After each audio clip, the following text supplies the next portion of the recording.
Hey guys, welcome to my YouTube channel. आज है आपकी सी टेट की क्लास नंबर 2, यानी कि सब्जेक्ट है आपका साइंस।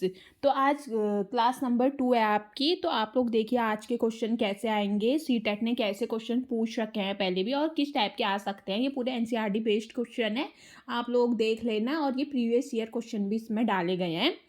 तो इस पे क्वेश्चन नंबर फर्स्ट है, तागा पतले तंतुओं से मिलकर बनता है और इन तंतुओं के संदर्भ में निम्न कथनों में से कौन सा सही नहीं है। सीटेट ऐसे ही क्वेश्चन पूछता है।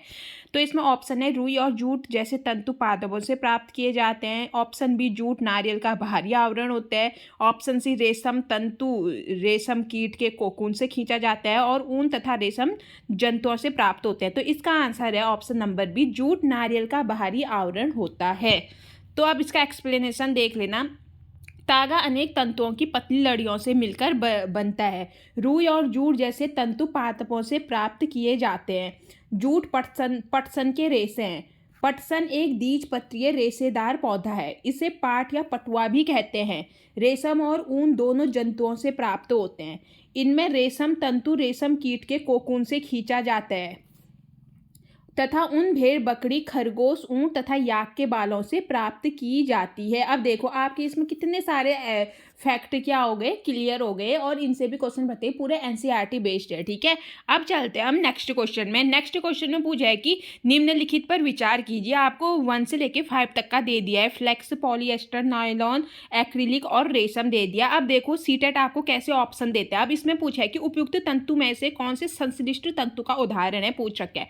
अब देखो आपको ऑप्शन दे दिया है। ठीक है, तो आप देख लेना। अब इसका आंसर क्या है, इसका आंसर है 2, 3 और 4, यानी कि 2, 3 और 4 पॉलिएस्टर, नायलॉन और रेशम इसका आंसर है। ठीक है, तो अब इसका फैक्ट देख लेते हैं। इसका फैक्ट क्या है, कपास है जो जूट रेशम तथा ऊन के तंतु पादपों तथा जंतुओं से प्राप्त किए जाते हैं। ठीक हो गया, आप लोग देख सकते हैं। अतः इन्हें प्राकृतिक तंतु कहते हैं। और ऐसे रासायनिक पदार्थ से निर्मित तंतु जिनका स्रोत पादप अथवा जंतु से नहीं हो है संश्लिष्ट तंतु कहलाते हैं। जैसे पॉलिएस्टर हो गया, नायलॉन हो गया और एक्रिलिक हो गया, संश्लिष्ट तंतुओं के उदाहरण। यानी कि आप इसका मतलब समझिए, प्राकृतिक किसे कहते हैं, जो कपास जूट रेशम तथा ऊन किससे होते हैं, पादप तथा जंतुओं से प्राप्त किए जाते हैं। और जो संश्लिष्ट होते हैं ये पादप और जंतु से प्राप्त नहीं किए जाते हैं। तो वही पूछा था कि कौन से संश्लिष्ट हैं, वो पूछा था। ठीक है, और फ्लैक्स, ये इंपॉर्टेंट पॉइंट याद रखना कि फ्लैक्स भी एक क्या है, पादप है जिससे प्राकृतिक तंतु प्राप्त होता है।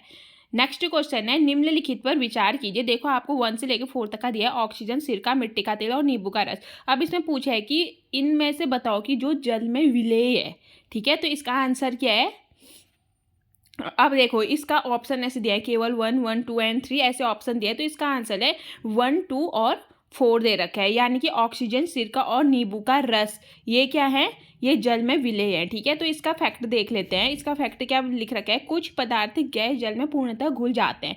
ऐसे पदार्थ जल में क्या होते हैं, विलेय पदार्थ गैस कहलाते हैं। ठीक है, ऑक्सीजन, सिरका तथा नींबू का रस जल में विलेय है और कुछ पदार्थ जल में नहीं घुलते। ऐसे पदार्थ जल में अविलेय कहलाते हैं, जो जल में नहीं घुलते हैं। और मिट्टी का तेल जल में क्या होता है, अविलेय होता है। आप लोगों ने देखा होगा कि अगर मिट्टी का तेल आप लोग डालोगे तो क्या होता है, जल पे घुलता नहीं है। ठीक है, अब हम चलते हैं नेक्स्ट क्वेश्चन पे। नेक्स्ट क्वेश्चन क्या है, निम्नलिखित पर विचार कीजिए, पूछ रखा है। आपको 1 से लेकर 4 तक का दिया है। यानी कि हाथ की हथेली, तेल लगा कागज, गत्ते का डिब्बा और कांच। अब इसमें पूछा है कि उपयुक्त में से कौन सा पारभासी है। ठीक है, पारभासी की बात कर रखी है। तो अब आप लोग डायरेक्टली इसका आंसर देख लो, 1 और 2 पारभासी है। अब फैक्ट देख लो, फैक्ट क्या है, वह पदार्थ जिसके आर पार स्पष्टतः देखा जा सकता है उन्हें पारदर्शी बोलते हैं, यानी कि ट्रांसपेरेंट हुए वो। और जिनके आर पार नहीं देखा जाता उन्हें क्या बोलते हैं, हम अपारदर्शी कहते हैं। अब पारभासी की बात आई है, जो क्वेश्चन में पूछा है, कांच पारदर्शी तथा गत्ते का डिब्बा अपारदर्शी पदार्थ का उदाहरण है। और ऐसे पदार्थ जिसके आर पार देखा तो जा सकता है परंतु बहुत स्पष्ट नहीं देखा जाता है, उन्हें क्या बोलते हैं, पारभासी कहते हैं। तो अब देखो हाथ की हथेली तथा तेल लगा कागज क्या होता है, पारभासी होता है। वो ही पूछा था। ठीक है आपसे। अब नेक्स्ट क्वेश्चन है आपका, पदार्थों के पृथक्करण के संदर्भ में निम्न पर विचार कीजिए। अब है इसमें निष्पावन, निस्तारण और निस्पंदन। ठीक है, तो इसके आप लोगों को ऑप्शन दे रखे हैं, केवल 1 और 2, केवल 1 और 3, 1, 2 एंड 3। तो इसका आंसर क्या होगा, इसका आंसर है आपका ऑप्शन नंबर डी, यानी कि 1, 2 और 3 आपके ऑल ऑफ दी अबव। ये अब इसका एक्सप्लेनेशन क्या है, जो निष्पावन होता है, निस्तारण होता है और निस्पंदन, तीनों ही मिश्रणों से उसके अवयव के पृथक्करण की विधियां हैं। ठीक है, और इसके अतिरिक्त हस्तचयन, चालन, अवसाद या थ्रेसिंग और वाष्पन भी मिश्रणों से उसके अवयव के पृथक्करण की कुछ अन्य विधियां हैं। अब नेक्स्ट क्वेश्चन में पूछ रखा है कि पृथक्करण की विधियों के प्रयोग के संदर्भ में निम्न में से कौन सा कथन सही है।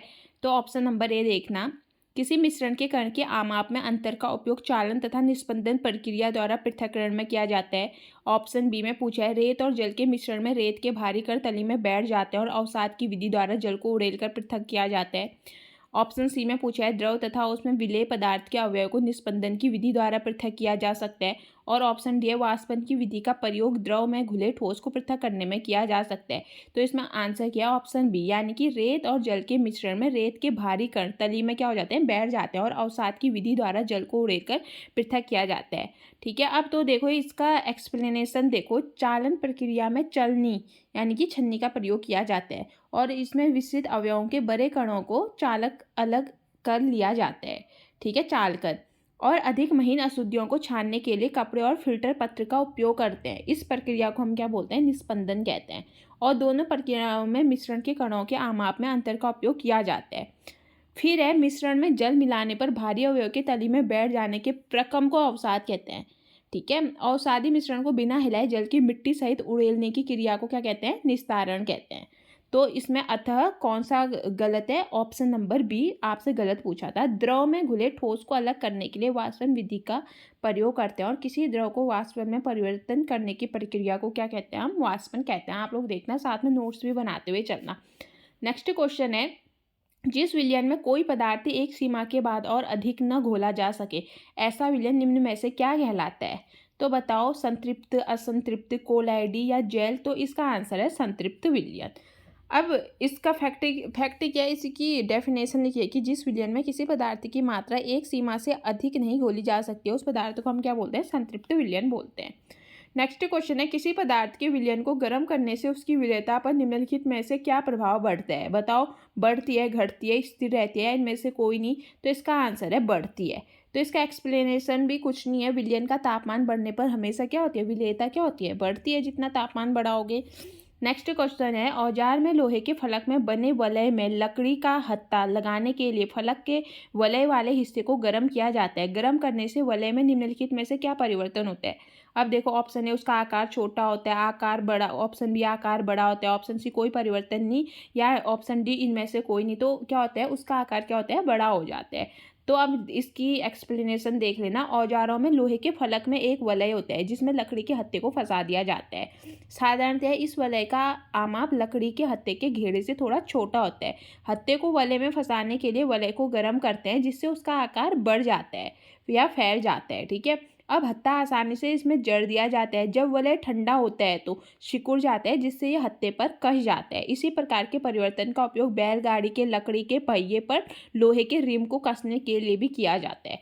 नेक्स्ट क्वेश्चन है, निम्न पर विचार कीजिए। गुब्बारे का फटना, दूध का दही बनना, नमक का पानी में घुलना, कुम्हार द्वारा मिट्टी के ढेर को बर्तन में बदलना। उपयुक्त में से कौन से परिवर्तन उत्क्रमणीय यानी कि रिवर्स्ड किए जा सकते हैं। ठीक है, अब आप लोग देखो, इसमें से मतलब रिवर्स का मतलब क्या है, दोबारा से उसी फॉर्म में लाया जा सकता है। तो अब इसका आंसर क्या है, 3 और 4। अब देखो 3 और 4 कहाँ पर थे, नमक का पानी में घुलना और कुम्हार द्वारा मिट्टी के ढेर को बर्तन में बदलना। ठीक है, तो अब इसका आप एक्सप्लेनेशन देख लो। कुछ परिवर्तन को उत्क्रमित किया जा सकता है तथा कुछ को नहीं। गुब्बारे का फटना तथा दूध का दही बनना, ये परिवर्तन उत्क्रमित नहीं किए जा सकते हैं, जबकि नमक का, अब देखो गुब्बारा अगर फट गया तो दोबारा गुब्बारा नहीं बनता है, और दूध का अगर दही बनता है तो दही दोबारा दूध नहीं बनता है, और ये परिवर्तन क्या होता है, उत्क्रमित कहलाता है। और जबकि नमक का पानी में घुलना, अगर पानी में घुल गया है तो हम उसको क्या कहते हैं, दोबारा से वापस फॉर्म में ला सकते हैं। ठीक है, नमक को। और तथा कुम्हार तरह मिट्टी के ढेर को बर्तन में बदलना, यानी कि मिट्टी के ढेर को अगर बर्तन में बदल रहे हैं तो बर्तन को अगर हम तोड़ दे रहे हैं तो दोबारा से मिट्टी बन जाएगी, पर जा सकने वाला परिवर्तन है। ठीक है, तो परंतु कुम्हार द्वारा मिट्टी के बर्तनों को भट्टी में सेकने के बाद हुए परिवर्तन को उत्क्रमित नहीं किया जाता है। अगर उसने भट्टी में सेक दिया है तो फिर वो दोबारा से नहीं किया जा सकता है। ये पॉइंट बहुत इंपॉर्टेंट है, याद रखना, क्योंकि इसे सीटेट के पेपर में पहले भी क्वेश्चन बन चुका है। तो ये है हमारी आज की क्लास। ऐसे ही मैं लेके आऊँगी सीटेट में पूछे गए प्रीवियस ईयर के पेपर, उसके लिए उसके लिए मेरे चैनल को लाइक शेयर एंड सब्सक्राइब। ये प्रीवियस ईयर के ही क्वेश्चन आंसर है, मैं ऐसे ही आप लोगों के लिए क्वेश्चन आंसर लेके आऊँगी। ओके, मिलते हैं नेक्स्ट क्वेश्चन में। Bye bye, take care.